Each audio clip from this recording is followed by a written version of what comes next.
뺑소니냐 아니냐, 피해자 나이도 중요하고 괜찮다고 해서 보내면 뺑소니가 성립할 여지가 있다. 꼭 변호사와 만나시면 좋겠습니다.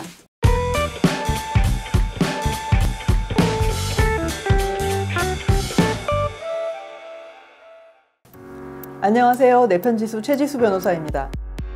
최근 화물차주가 초등학교 4학년 어린이를 차량 후미로 부딪히고 내려서 어린이에게 명함을 주면서 그냥 떠났다. 이게 뺑소니냐 아니냐 의견이 분분하더라고요. 오늘은 뺑소니, 특가 도주에 대해서 얘기해보고자 합니다. 초등학교 4학년 어린이를 부딪혀가지고 조금이라도 다치게 했다. 그리고 그 다친 애한테 괜찮냐? 라고 물어보고 나서 네, 괜찮아요. 이러니까 자기 명함을 주고 떠났다. 이게 구호조치의 필요성이나 도주의 고의가 문제될 수 있는 상황입니다. 구호조치라는 건 이제 병원에 데려간다든지 기관에 인계해준 이런 걸 말하는데요. 구호조치가 필요한 정도라는 것을 운전자가 알았냐 몰랐냐 이런 부분을 판단하게 되는 건데요. 이 경우 제가 봤을 때는 피해자 나이가 어느 정도였냐? 이게 일응의 기준이 될 수 있을 것 같아요. 판례 사례를 들어서 얘기를 해보겠습니다. 만 14세 피해자가 사고 직후에 친구들과 쩔뚝거리면서 학원차를 타겠다. 친구들 부축을 받으면서 괜찮다 이러면서 가버렸고요. 운전자는 한 2, 3m 정도 따라가는 척 하다가 피해자가 가니까 자기도 그냥 현장을 떠나서 돌아왔어요. 이 경우에 어떻게 판단했을까요? 판례는 이 경우에 도주의 범위가 없다. 이렇게 해서 무죄를 선고했습니다. 아이한테 별다른 외상을 발견할 수 없었다. 그리고 목격자가 있어서 도주할 사항으로 보기 어렵다. 미성년자인데 여기다가 인적사항도 제대로 제공하지 않고 떠났다. 이렇게 하면 도주의 범위가 있다. 이렇게 볼 수도 있는 건데 제가 봤을 때는 이 경우에 만 14세라는 나이가 고려된 걸로 보입니다. 판단할 능력이 있어서 괜찮다고 했다. 이렇게 보는 거죠. 그렇기 때문에 이 경우에는 무죄가 됐습니다. 피해자가 11살이었던 사안입니다.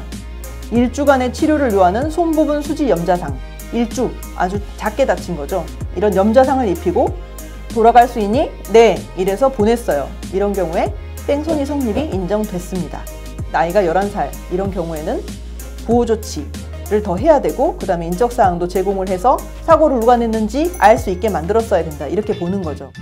또 만 8살, 이 어린이가 아침 8시 25분에 학교 가다가 갑자기 뛰어나와서 차하고 부딪혀서 발을 역과당했다.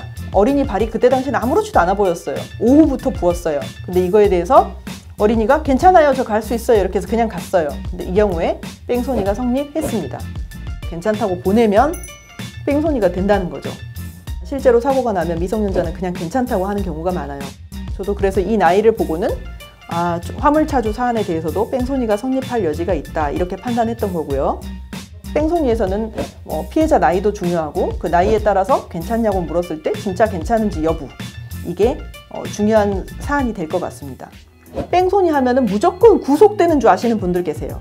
근데 뺑소니라고 해서 다 구속되는 거 아닙니다. 피해자가 2, 3주 정도로 경미한 정도의 피해를 입었다. 그리고 합의도 했다. 반성했다. 이런 조건이 다 되면 아주 예외적이지만 선고유예로 끝난 경우도 있어요. 선고유예가 되지 않더라도 벌금 몇백만 원 선에서 끝나는 경우가 있어요. 그렇기 때문에 사건에 대한 대응 태도와 합의 여부, 이런 게 매우 중요합니다. 그리고 더 중요한 거는 전과 여부입니다.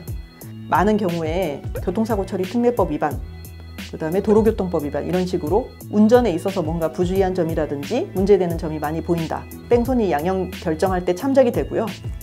한 가지 더 말씀드리면 뺑소니 해놓고 무슨 변호사냐, 그 변호사 선임할 그 비용 있으면은 피해자한테 줘가지고 빨리 합의하겠다. 어느 정도는 맞는 말일 수도 있는데 그게 절대 아니기도 합니다. 왜냐하면 구호조치의 필요성을 내가 알았었느냐, 진짜 도망칠 생각으로 도망갔느냐, 말 한마디 한마디에 매우 중요하기 때문에 조사받기 전에 수사 단계에서부터 꼭 변호사와 만나시면 좋겠습니다. 내편지수 최지수 변호사였습니다.